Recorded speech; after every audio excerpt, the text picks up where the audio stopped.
हिंद महासागर में राम सेतु की शिलाएं,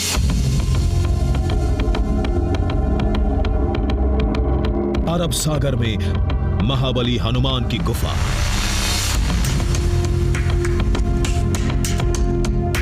मेघालय के साउथ गारो हिल्स की अनसुनी राम कथा और ओडिशा के जंगल में गुम वनवास पथ के साक्ष्य।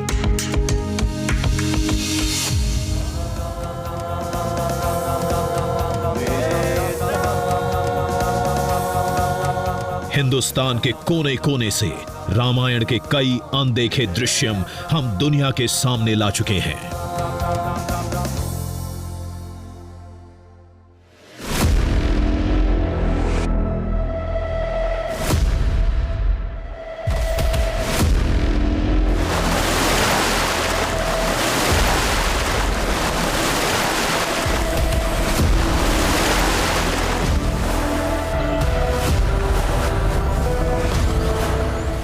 इस बार देखिए श्री राम का वो किला, राम और लक्ष्मण के बंधन की एक निशानी, जो देश के दिल मध्य प्रदेश में है, फिर भी सबकी नजरों से दूर है।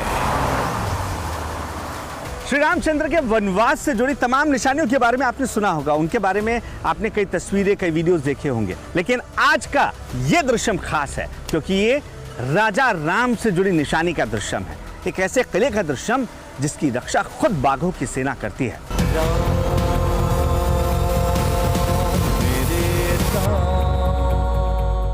नमस्कार, जय हिंद। मैं हूं अक्षय विनोद शुक्ल आपके साथ, और आज हम दाखिल हो रहे हैं बाघों के गढ़ में, यानी बांधवगढ़ में, जहां हम एक ऐसे दृश्यम की तलाश में हैं जिसे खोजना जितना मुश्किल है, उससे कहीं ज्यादा, कई गुना ज्यादा मुश्किल है वहां पहुंचना, उस रास्ते को तय करना जो हमें सीधे उस किले तक लेकर जाएगा।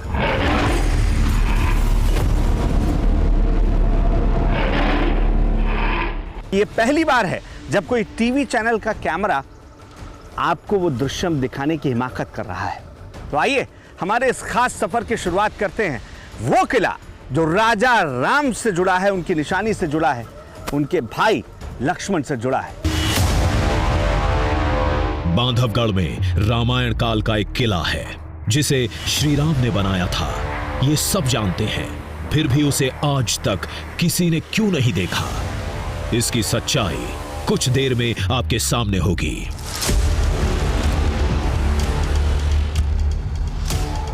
सबसे पहला कारण है वन विभाग की विशेष अनुमति। वो किला जंगल के सबसे घने और खतरनाक इलाके में है। भगवान राम जब श्रीलंका में रावण का वध करके लौट रहे थे, तो यहाँ पर उनने अपने भाई लक्ष्मण जी को यहाँ पर रोक दिया था, उन पर नज़र रखने के लिए कि श्रीलंका पे। तो चूंकि बांधव का मतलब भाई होता है, तो यहाँ पर उसी उद्देश्य से इसका नाम बांधवगढ़ हुआ है। और यहाँ पर किला में वहाँ पर ऊपर भगवान राम, लक्ष्मण और सीता मैया की वहाँ पर मंदिर भी है छोटा सा। हालांकि सुरक्षा कारणों से हम लोग विशेष परिस्थिति में ही उसमें अलाउ करते हैं, पर्यटकों को वहाँ पर अभी अलाउ नहीं है। बांधवगढ़ की वाइल्ड लाइफ पूरी दुनिया में मशहूर है। ये इलाका है बांधवगढ़ के बादशाह रॉयल बंगाल टाइगर का।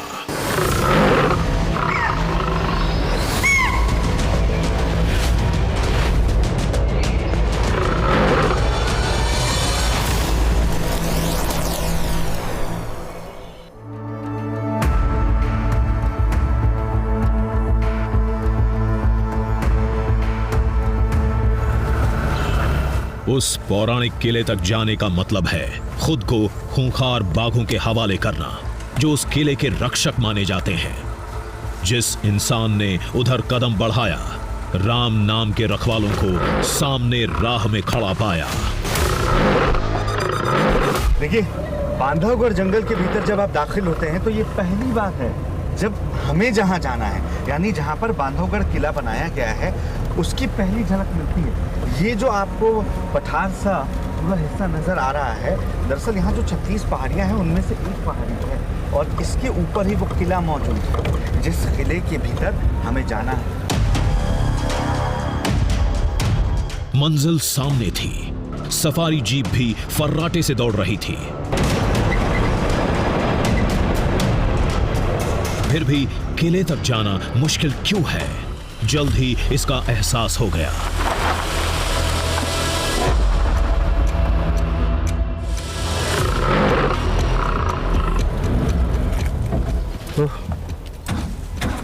क्या हुआ सर? गाड़ी बंद हो गई। गाड़ी बंद हो गई? देखिए, स्टार्ट करिए। एक सेकंड, सामने देखिए, सामने हाथी सर, हाथी। हाथियों का झुंड है ये तो। 1 2 3 4 3 हाथी हैं इसमें बच्चे के साथ।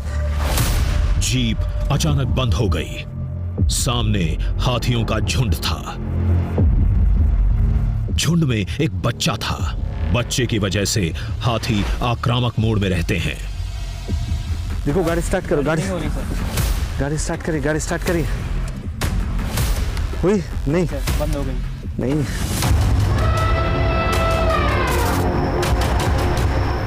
रुकिए, मैं धक्का देता हूँ, आप ट्राई करिए, आप ट्राई करिए। सर आ जाइए, आगे हाथी है। अरे रवि, एक बार और ट्राई करिए, मैं धक्का दे रहा हूँ। सर नहीं हो रही है, आप आगे देखिए देखिए, एक बार ट्राई करिए, ट्राई करिए। वाह, हो गई, हो गई, हो गई। बैठिए सर, बैठिए रुकिए सर, रुकिए, बैठिए सर। पीछे लो, पीछे लो, पीछे पीछे लो। ओह, 3 हाथी हैं यहाँ पर। देखिए, रास्ते में हमें जो एक हाथी मिला था, हो सकता है कि उसका परिवार है। इधर हमारी जीप स्टार्ट हुई, उधर झुंड का एक हाथी हमारी तरफ बढ़ने लगा। आओ आओ, जितना जितना तेज हो सकता है जल्दी भागो। चलो चलो चलो चलो चलो चलो चलो चलो चलो चलो, और तेज, और तेज। बाल बाल बचने के बाद हमने राहत की सांस ली। ये हादसा एक सबक था।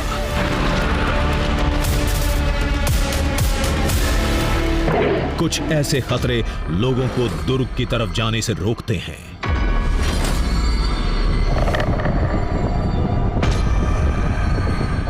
अब तो गांव वालों ने भी जाना छोड़ दिया है, जो कभी साल में एक बार पूजा करने जाया करते थे। हम बांधवगढ़ के बफर जोन में थे। शेष शैया के रास्ते किले की तरफ बढ़ना था।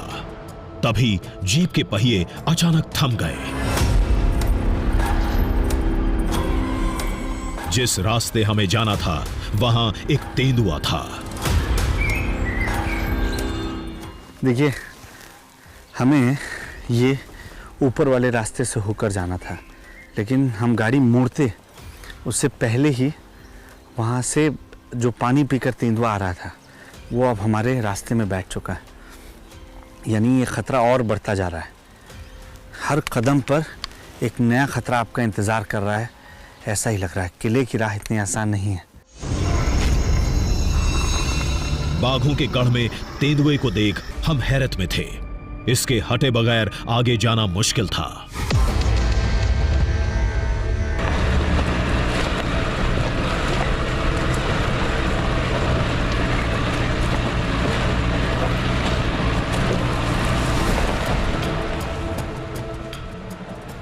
तेंदुए ने जब रास्ता दिया तो हम सीधे शेष शैया के सामने थे।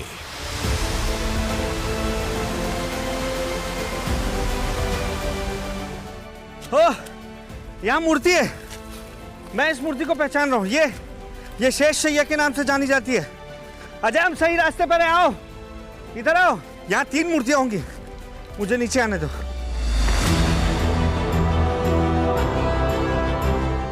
शेष शैया पर लेटे भगवान विष्णु की प्रतिमा अद्भुत थी। करीब 35 फीट लंबी, जिसके एक तरफ विशाल शिवलिंग है तो दूसरी तरफ ब्रह्मा जी की मूर्ति।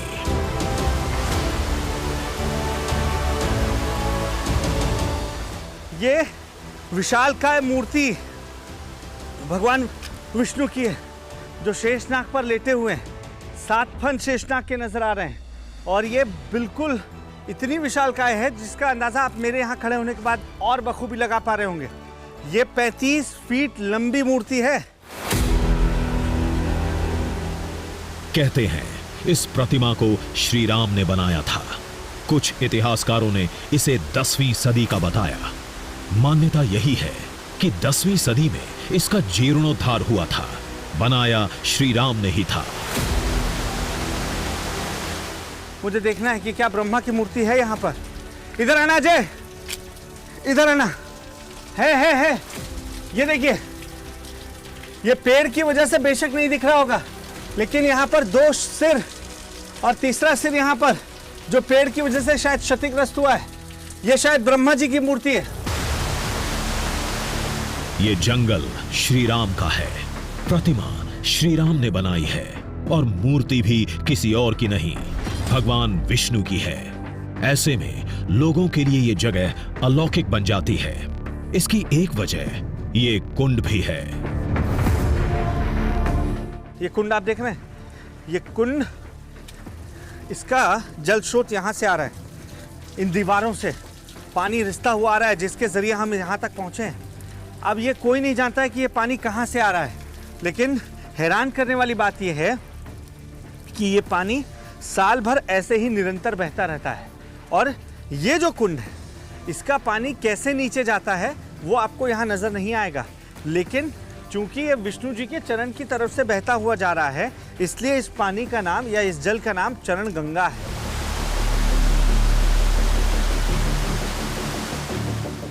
पीछे दीवार पर प्राचीन लिपि में कुछ लिखा था, पढ़ना मुश्किल था। कुछ तो लिखा था यहाँ पर, शायद इस जगह की कहानी या रामायण से जुड़ी कोई नई बात। ये देखिए, दीवारों पर कुछ लिखा हुआ है, लेकिन ये किस भाषा में है ये समझने वाले शायद अब ना बचे हों, क्योंकि ये लिपि जो है ये शायद ब्राह्मी लिपि है, जिसे बहुत कम लोग पढ़ पाते होंगे या कोई समझ भी ना पाए। क्योंकि ये देवनागरी होती तो आप भी समझ सकते थे, हम भी समझ सकते थे और आपको हम बता सकते थे।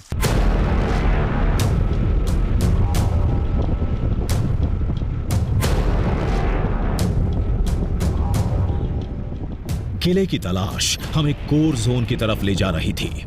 कुछ सवाल थे जिनका जवाब हासिल करना था। अयोध्या से 350 किलोमीटर दूर राजा रामचंद्र ने किला यहां क्यों बनवाया? लक्ष्मण जी को भेंट क्यों किया? हम अपने ही सवालों में गुम थे। तभी ड्राइवर रवि की एक चेतावनी ने चौंका दिया। काफ़ी ऊंचाई पे है वो, तो आप लोग पकड़ के बैठिएगा और जब वहाँ पे चले तो कोई खड़े नहीं होंगे। क्या है कि खतरा बहुत है, जब आप देखेंगे वहाँ तो एकदम सीधी चढ़ाई है वहाँ जाने के लिए। खतरे की बात हो रही थी, आगे उसकी आहट भी मिल गई।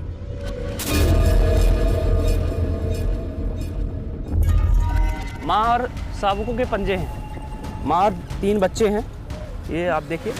तो इसीलिए बिना पूछे आप गलती से मत उतरिएगा, क्योंकि चारों तरफ बाघ हैं। पगमार्क बढ़ते जा रहे थे। ऐसा लग रहा था हम बाघों की मांद में जा रहे थे। तभी एक दहाड़ सुन हम कांप गए।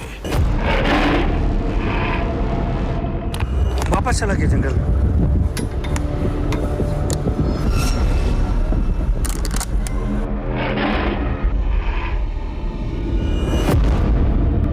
दो टाइगर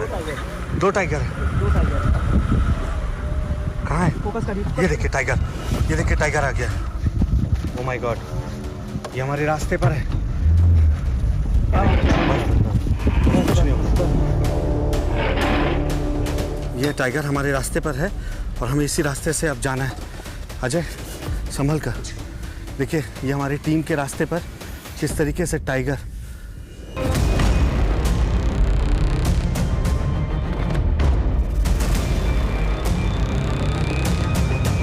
दरअसल शिकार करने यहाँ निकला था और हाँ थोड़ा ये देखिए।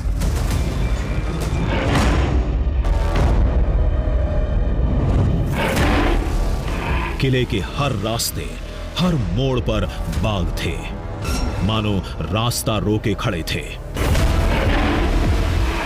पीछे देखिए। कहाँ? एक सेकंड, पीछे। ओह टाइगर। अजय पीछे देखो, पीछे। पीछे एक सेकंड, ये बहुत बड़ा टाइगर है। ये तो फुल्ली ग्रोन है। ये कौन सी टाइगर है? ये किले वाली फीमेल है जहाँ इस एरिया में पूरा एरिया किले का उसी का टाइग्रेस का एरिया तो अभी तो हम किले से बहुत दूर हैं हाँ, अभी लेकिन वो किले में भी रहती है और नीचे भी रहती है। ओह, ये तो बहुत बड़ी है। ये तो ऐसा लग रहा है कि ये फुली ग्रोन मादा है। इसके साथ 3 शावक भी हैं। अच्छा, वो भी सकता है आसपास हो कि वो सकते भी हैं। कहीं पे हो, पीछे हो, शायद माँ के पीछे हो। इस किले के चारों तरफ तकरीबन 8 से 10 टाइगर हैं। यानी ये तो अभी एक ही मिला है। यानी ये जो कहा जाता है कि टाइगर उसकी रक्षा कर रहे हैं, ये गलत नहीं है? बिल्कुल सही है। इस किले की रखवाली ही बाघ कर रहे हैं ताकि कोई दूसरा यहाँ ना आ सके, इस पार के अंदर ना आ सके। हम भी कहां मानने वाले थे। हर बाधा को पार करके आगे बढ़ते गए, नहीं तो श्री राम की वो अनदेखी निशानी सामने कैसे आती।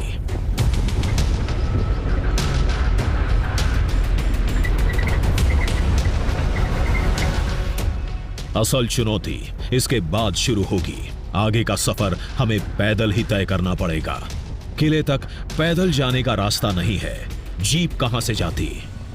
इसके बाद आपको मैं यहाँ छोड़ दूंगा और इस आप- जगह पर? इस जगह पे अब ओके। आगे आपको अपना रास्ता खुद स्वयं ढूंढना पड़ेगा। तो ये जो इलाका है ये तो मुझे जंगल से घिरा हुआ। बच के रहिएगा, चारों तरफ बाघों का इलाका है। ड्राइवर रवि से जानकारी लेकर हम किले की तरफ बढ़े, जिसे श्री राम ने लक्ष्मण के लिए बनाया था। देखिए जंगल में कैसे आपका खतरा इंतज़ार कर रहा होता है। अभी मैं आपके सामने, लेकिन आपको नजर नहीं आ रहा हूँ। और ये इसी तरीके से कोई भी जानवर कहाँ छिपा है कोई भाप नहीं सकता। और बाघों का रंग इन पत्तियों से बहुत मिलता है। यही वजह है कि जब आप बाघों के गढ़ में हैं, तब आपको हर कदम पर ज़रूरत से ज़्यादा सचेत रहना होता है।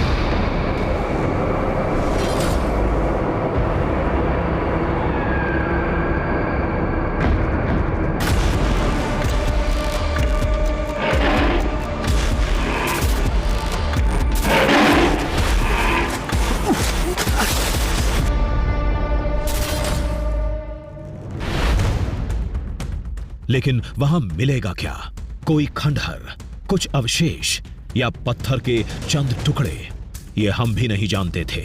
किले के पास आदिवासियों का एक गांव है, शायद वहां कोई जानकारी मिले।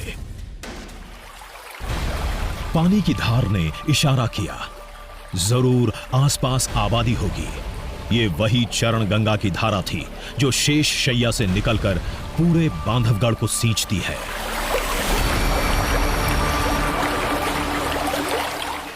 देखिए, जो चरण गंगा विष्णु जी के पास उनके चरण से निकलता एक जल का स्रोत है, वहाँ कुंड में जो पानी नज़र आ रहा था वो नदी की शक्ल में कुछ इस तरीके से कई गांवों में बहता है। अब यहाँ पर जो मेड़ बना हुआ है, ये देख रहे हैं, धारा को मोड़ने के लिए एक मेड़ बनाया गया है। इससे मेरी उम्मीद बढ़ गई है कि आसपास कोई गांव है, और अगर आसपास कोई गांव है तो ये हमारे लिए सबसे अच्छी बात होगी, क्योंकि गांव के लोग हमें थोड़ी बहुत जानकारी कम से कम उस किले से जुड़ी दे सकते हैं, जिसके बारे में कहीं पे भी कोई ज़्यादा जानकारी आपको मिलेगी नहीं। और किला इस गांव से कितने दूर होगा ये देखने वाली बात है।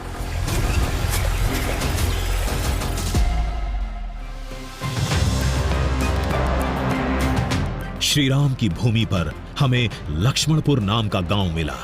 घने जंगल में आबादी देख हमें हैरत हुई, लेकिन सुकून भी मिला। कई लोगों से बात की, किले की पहेली को सुलझाने की कोशिश की। फिर श्री राम की उस निशानी की कहानी सामने आई। अयोध्या का राजा बनने के बाद श्री राम ने लक्ष्मण के लिए एक किला बनवाया था, जहां से लक्ष्मण लंका पर निगाह रखते थे, क्योंकि लक्ष्मण जी को लगता था रावण का बदला लेने के लिए विभीषण अयोध्या पर हमला कर सकता था। ये कितने लोग जानते हैं कि जिस नल नील ने राम सेतु को बनाया था, उसी नल नील ने बांधवगढ़ के किले की भी नींव रखी थी। इसको नल और नील ने बनवाया था, जो राम सेतु जो किए थे उन्होंने बनवाया था। फिर जब भगवान रामचंद्र जी ने बताते हैं, ऐसे हमारे बुजुर्ग बताते थे कि मतलब भगवान रामचंद्र जी ने जब लंका से जब वापस लौटे थे, वो इस किले पे एक रात के लिए ठहरे थे। तो वहाँ से उनको लक्ष्मण जी को मतलब श्रीलंका उसका लंका की वो लाइट दिखाई देती, जो आग जो जल रही थी वहाँ पे। इन बैगा आदिवासियों को उस किले से बहुत लगाव है। कई पीढ़ियों से इसकी देखभाल भी करते आ रहे हैं, लेकिन बाघों के बढ़ते हमले ने उधर जाने से रोक दिया। अभी जानवर से आप लोग को भी उतना ही खतरा होता है? उतना खतरा होता है बेटा। गांव में भी आ जाता है? अरे अब क्या बताएं आपसे, वो पिछले कितना खतरा होता है। पिछले महीने में उसका वो लड़की जो है उसका 7 छह बच्ची पैदा होने के बाद 8वें में हुआ और वो 14 साल हुआ, तो इससे वो 4 बजे उसको शेर ने बाघ ले गया। किला में क्या देखने को मिलेगा? रामचंद्र जी ने बनवाया था भाई के लिए, ऐसा बताते लक्ष्मण जी के लिए। हाँ, वो तो चर्चा चल रहा है और कोई उसको तो प्रगट देखा नहीं है। एक अनुमानित बताया जाता है, जैसे रामलीला में कहीं ये राम है या सीता है या भगवान है, तो एक अनुमानित बताया जाता है। कोई देखा नहीं है, देखा नहीं है, लेकिन अनुमानित बताया जाए, उसमें प्रकट भी होता है। ऐसा कुछ बात नहीं है। हाँ, वहाँ अभी भी प्रकट होता है? हाँ दादा। और वहाँ मूर्तियाँ हैं? सब कुछ है वहाँ। आप चल के चढ़ के देखिए, तब फिर देखिए अब क्या बताएं। गांव वालों को अलविदा कह के हम आगे बढ़े।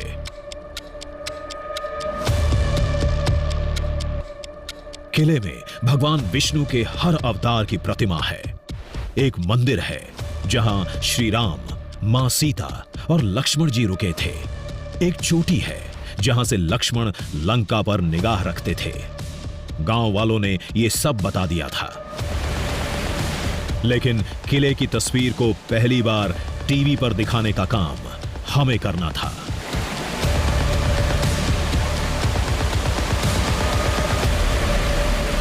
देखिए, ये बहुत खूबसूरत वाटरफॉल है, लेकिन पानी का बहाव इतना तेज है कि अगर मैं इसे पार करने के लिए इस डायरेक्शन में आगे जाता हूं तो ये मुझे अपने साथ कई किलोमीटर तक बहा कर ले जाएगा।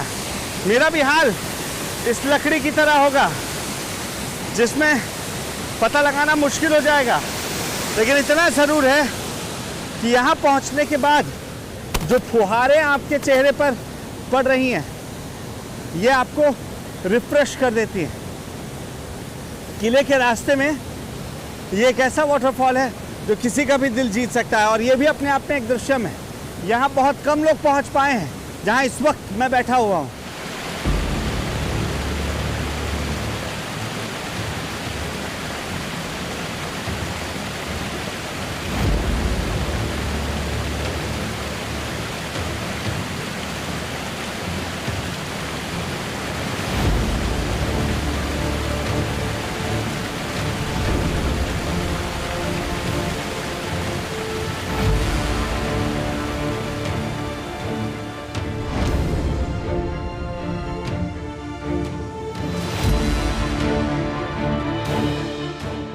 देखिए, अब ये जो चट्टान है ये लगातार ऊपर उठती दिख रही है। किला उधर हो सकता है। जल्दी आओ राजेश, अजय जल्दी आओ, दौड़कर। हाँ, चट्टानों को पार करके जैसे ही हम ऊपर पहुंचे, हमारे सामने श्री राम के पौराणिक दुर्ग का द्वार था। सामने क्या था, किस हालत में था, सब भूल गए। बस रामायण काल के इस किले को निहारते रहे।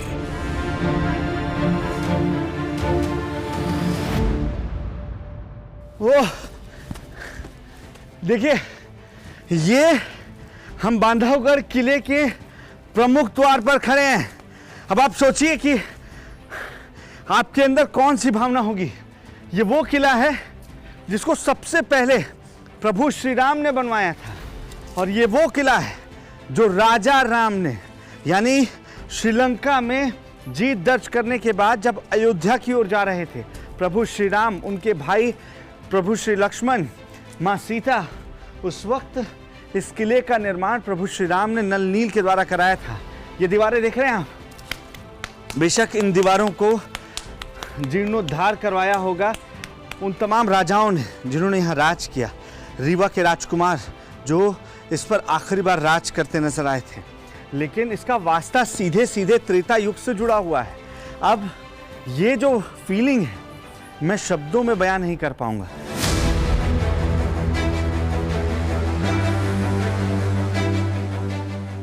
बेशक ये किला कई बार टूटा, कई बार बना, बाद के राजाओं ने इसका नक्शा भी बदला, लेकिन इस भूमि से लोगों की आस्था आज भी जुड़ी है, क्योंकि ये राजा रामचंद्र की धरा है। रामायण का एक साक्ष्य जो बाघों के खौफ तले आज तक जंगल में छुपा था, ये दृश्यम खोजने में हम कामयाब रहे। राम, श्री राम, राम। दुर्ग के प्रवेश द्वार के पास महाबली हनुमान की एक प्राचीन मूर्ति मिली, जो एक प्रहरी की तरह मुख्य द्वार के सामने खड़ी रहती है। देखिए, इसमें महाबली हनुमान जी की आकृति उकेरी गई है और ये बेहद पुरानी नजर आ रही है मूर्ति, क्योंकि ये चट्टानों को काटकर उसमें ही आकृति उकेरी गई है। इसमें कोई जोड़ आपको नजर नहीं आ रहा है। और ये देखिए कि बेशक यहाँ पर ये जो हिस्सा रहा होगा मंदिर का, ये अब खंडहर में तब्दील हो गया है, लेकिन जब लोग आते हैं तो उन्होंने हनुमान जी के प्रति अपनी आस्था दिखाते हुए इसमें बंधन लगाया ज़रूर है।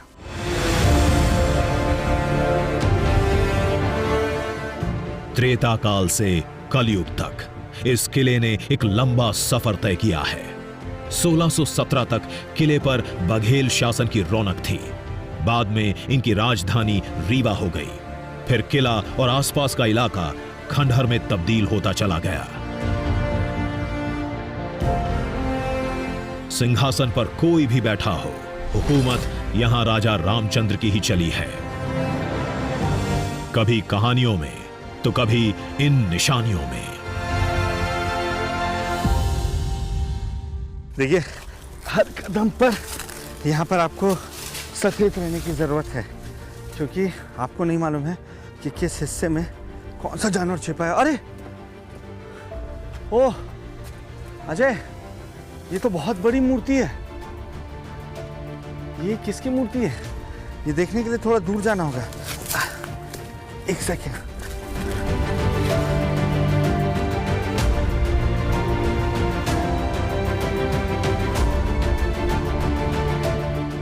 इस भव्य प्रतिमा ने हमें लाजवाब कर दिया था।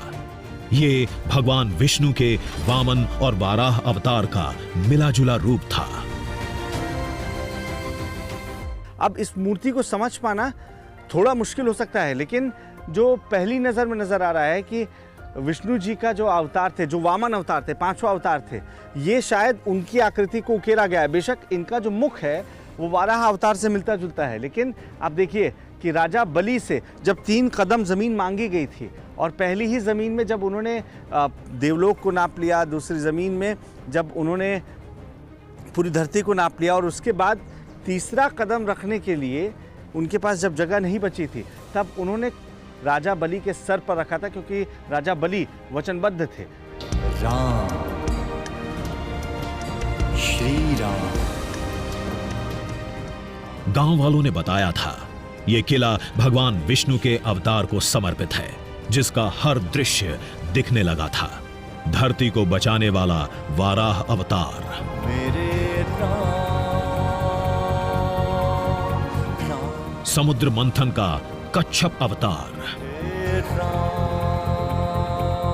ये भूमि श्री राम की है, यानी भगवान विष्णु के 7वें अवतार की। इस वजह से जितने भी राजा आए वो आस्था के रंग में रंगते चले गए।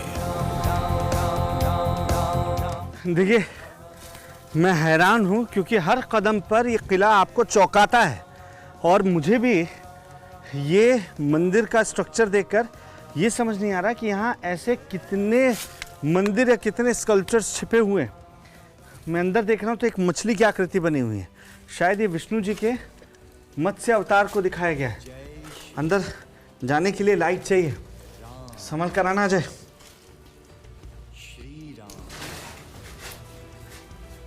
देखिए यहाँ मक्खियाँ भरी हुई हैं और ये जो इलाका है ऐसा लग रहा है कि जैसे आसपास किसी पानी में मछली रखी होती है तो वहाँ से जैसी गंध आती है, बिल्कुल वैसे ही गंध यहाँ पर आ रही है। अरे अजय अंदर आना, इसमें कुछ लिखा हुआ है, इसमें किसी भाषा में लिखा है, शायद ये पाली है। राम, जय श्री राम।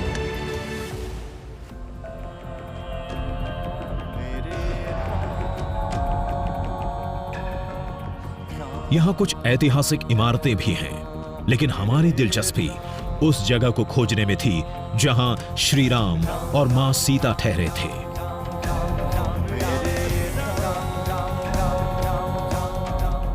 जहां से लक्ष्मण लंका पर निगाह रखते थे। ये राम मंदिर उसी पौराणिक जगह की पहचान है। राम,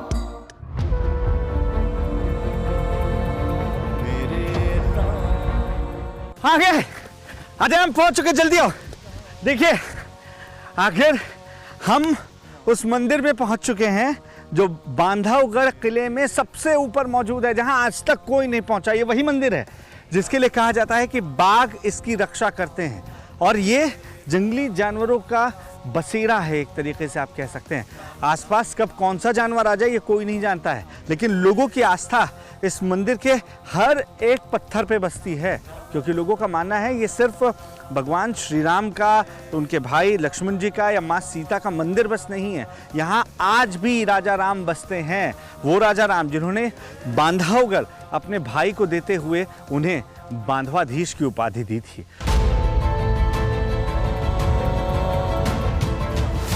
ये मंदिर जंगल की सबसे ऊंची जगह पर है, जिसके पीछे एक चोटी है। कई किलोमीटर साफ दिखता है। कहते हैं इसी जगह से लक्ष्मण जी लंका पर निगरानी रखते थे।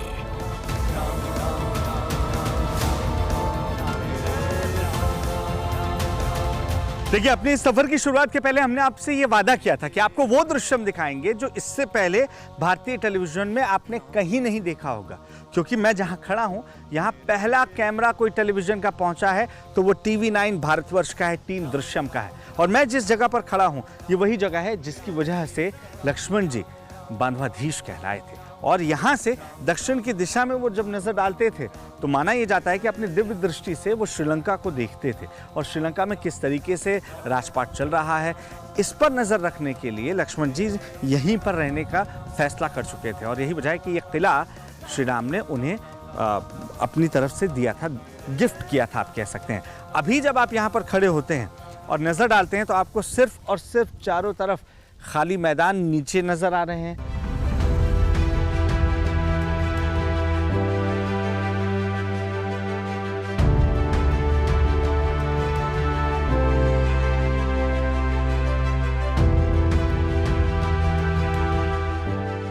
इसी जगह श्री राम ने लक्ष्मण को बांधवाधीश का राजमुकुट पहनाया था। बाद के राजाओं ने प्रतीक के तौर पर मंदिर बनवा दिया। श्री राम मां सीता के साथ लक्ष्मण जी की प्रतिमा स्थापित कर दी।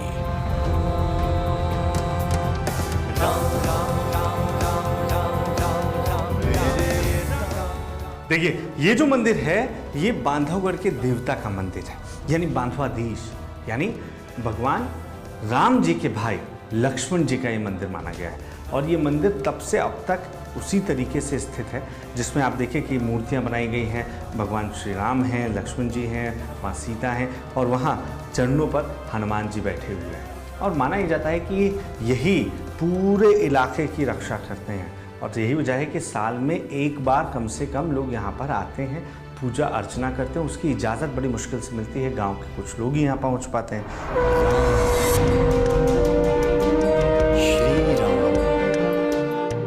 ये किला नहीं, श्री राम और लक्ष्मण के पवित्र बंधन का प्रतीक है। राम, श्री राम। राम कथा का वो छुपा हुआ साक्ष्य है जिसे किस्से कहानियों में भी जगह नहीं मिली। एक ऐसी कहानी जिसे लोगों ने मिथक मान लिया था। बाघों के खतरे ने रामायण की इस निशानी को सबकी नजरों से दूर कर दिया। लेकिन हमने उस किले का, उस मंदिर का दृश्यम पहली बार दुनिया के सामने लाकर साबित कर दिया, ये धरा राजा रामचंद्र की है।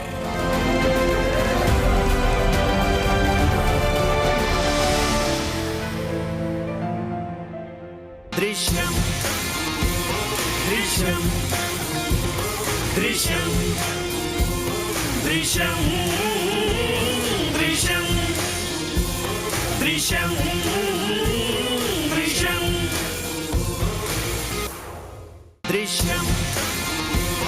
दृश्यम दृश्यम दृश्यम दृश्यम दृश्यम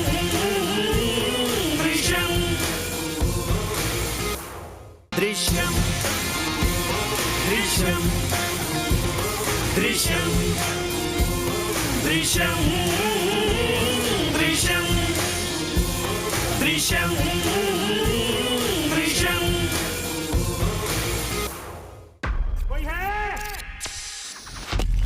कोई मुझे सुन पा रहा है?